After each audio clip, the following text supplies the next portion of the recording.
Hello everyone, this is the fourth session of category C and today we are going to discuss a few words that will be really useful for all of you for making and construction of different English sentences. So let's start with the words. The first word for the day is derive. D-E-R-I-V-E. Derive का मतलब निकाले जाते हैं या निकाला जाना. Detract, D-E-T-R-A-C-T. Detract is भंग. जब किसी चीज़ को हम ख़त्म कर देते हैं या उसको बर्बाद कर देते हैं, दैट भंग हिंदी शब्द होगा. उसके इंग्लिश का अगर हम ये करें तो that will be detract. Next is devastate. फिर डिवास्टेट, D-E-V-A-S-T-A-T-E. डिवास्टेट विनाशकारी. कोई चीज़ जब किसी को बर्बाद करने के लिए काफ़ी होती है तो उसे हम बोलते हैं डिवास्टेटिंग. सो मतलब विनाशकारी, वो बर्बाद करने के लायक है. Digress, D-I-G-R-E-S-S. डिग्रेस इज पीछे हटना, मतलब कदम पीछे ले लेना, किसी काम से पीछे हट जाना. डिलेमा, दुविधा, D-I-L-E-M-M-A. डिलेमा इज ये करें या ना करें, ये वाली जो स्थिति होती है दुविधा. कहीं जाएं या ना जाएं, किसी काम को करने के और ना करने के बीच में जो एक स्थिति होती है ना, उसे हम डिलेमा बोलते हैं. डिलीजेंट इज मेहनती, D-I-L-I-G-E-N-T. Diligent.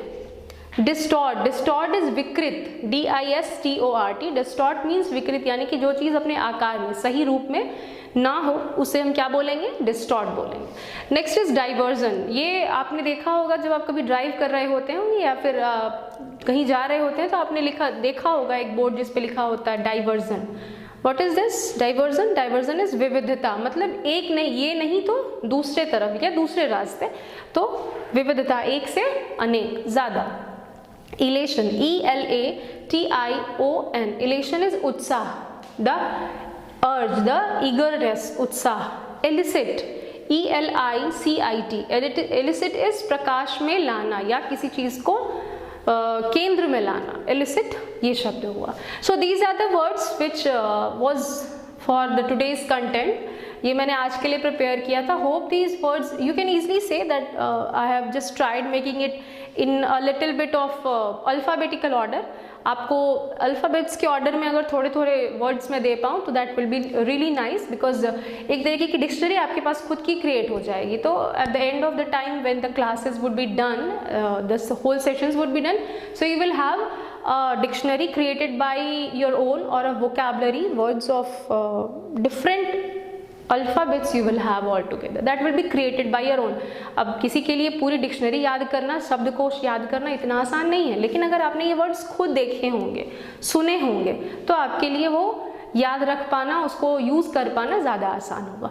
So as this is the fourth session, I expect already we have done the 3 sessions before, so I expect you people are just practicing it as well, using all these words in your daily lives, in the sentences while you're trying to speak English. जब आप कोशिश करते हैं English बोलने की तो सबसे ज़्यादा परेशानी किस चीज़ में आती है? हमारे पास शब्द ही नहीं होते हैं. तो उम्मीद करती हूँ जितने भी शब्द मैं दे रही हूँ वो सभी आप यूज़ कर पाते होंगे. सारे तो यूज़ नहीं हो जाएंगे, लेकिन जहाँ भी आपको ज़रूरत पड़े वो वर्ड्स आप, इसके लिए सबसे ज़्यादा ज़रूरी है कि आप ये सारे वर्ड्स याद करते जाएं, मेमोराइज़ करते जाएं. जितना ज़्यादा आप मेमोराइज़ करेंगे उतना ही ज़्यादा आप उसको प्रैक्टिस कीजिए ताकि ये सेंटेंसेज में भी आप यूज़ कर पाए. So after this we are going to have 5 different sentences today for the day in English and Hindi. 5 sentence मैं आपको इंग्लिश के करवाऊंगी और उनके हिंदी अनुवाद भी करवाऊंगी. So let's start with that. After the few words which we discussed today, now we are moving towards the sentences. 5 different sentences in Hindi and English we are going to do today. I admit my mistake. मैं मेरी गलती मानता हूँ. This is a sentence when we have been confronted, मतलब किसी ने हमें बोला कि तुमने ये गलती की, तो अगर हम रिप्लाई करते हैं कि मुझे पता है मैंने ये गलती की है, तो उसके रिप्लाई में हम क्या बोल सकते हैं? आई एडमिट माई मिस्टेक, यानी कि मैं अपनी गलती या मैं मेरी गलती मानता हूँ या मानती हूँ. Next is I go to an English class every day. मैं रोज़ एक अंग्रेज़ी क्लास में जाता हूँ या जाती हूँ. सो someone is asking you that what do you do every day, where do you go every day, आप हर दिन कहाँ जाते हैं या आप क्या करते हैं? So you can reply I go to an English class every day, though. जबकि आप ये भी कह सकते हैं, क्योंकि अभी क्या है, अभी हमारे लॉकडाउन चल रहा है, तो आप बोल सकते हैं कि I attend और I go to an English class every day but online, लेकिन इंटरनेट के माध्यम से, यूट्यूब के माध्यम से। ये अभी के लिए, क्योंकि अभी तो आप इंग्लिश क्लास जा नहीं सकते हैं, तो ऐसे ही फॉलो कर रहे हैं। I go to an English class every day, मैं रोज एक अंग्रेजी क्लास में जाता हूँ। I consider myself lucky, मैं खुद को भाग्यशाली समझता हूँ। मतलब ये जब हम अपने भाग्य को लेके आभार व्यक्त कर रहे होते हैं या खुशी व्यक्त कर रहे होते हैं कि मुझे जो चाहिए, मुझे जो मिलना चाहिए वो सब कुछ मुझे मिल रहा है, मुझे मेरे भाग्य पे बहुत भरोसा है, तो हम क्या बोलते हैं? आई कंसिडर माई सेल्फ लकी, मतलब मैं भाग्यशाली हूँ। Next is the class starts at 5:30 PM sharp. अब ये सेंटेंस का मैं आपको हिंदी बताऊं उसके पहले सबसे पहले ये समझ लीजिए कि अब भाई यहाँ पे मैंने लिखा है शार्प। शार्प का मतलब ऐसे अगर देखा जाए तो होता है नुकीला, लेकिन जब हम बोलते हैं the class starts at 5:30 PM sharp, तो इस कॉन्टेक्स्ट में या इस संदर्भ में जब हम शार्प का यूज करेंगे तो उसका मतलब हो जाएगा ठीक। The class starts at 5:30 PM sharp, class ठीक 5:30 बजे शुरू होता है। ठीक है। Next is he speaks fluent English. we say ना someone is speaking very nice English in very good fluency, what we say is he speaks or she speaks very fluent English। The fluency यानी जो धारा प्रवाह है, जिस तरीके से वो बोलते हैं वो बिल्कुल सही रहता है, बिल्कुल फ्लुएंट रहता है।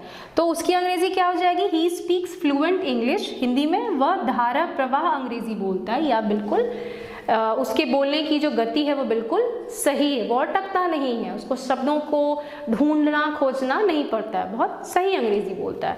So these are the sentences which we have done for the day, and today I have given you just 5 sentences because this is the 4th session, and after this we have done n number of good number of words already. So I'm giving you some time that in this time you have to revise all the sentences, all the conversations that we have done, and make sure you have started practicing it as well। आप उसको practice भी करना start कर देंगे इन words को, इन sentences को। So this is it for the day. Hope you all are doing good, staying home, staying safe। आप सभी ने अभी तक हमारा YouTube चैनल जो है वो सब्सक्राइब कर दिया होगा, लाइक शेयर ज़रूर करते रहें, और अगर सब्सक्राइब नहीं किया है तो सब्सक्राइब करें, बेल आइकन दबाएं, और साथ ही साथ जितने ज़्यादा से ज़्यादा लोग हो सके उनके साथ आप शेयर ज़रूर करें।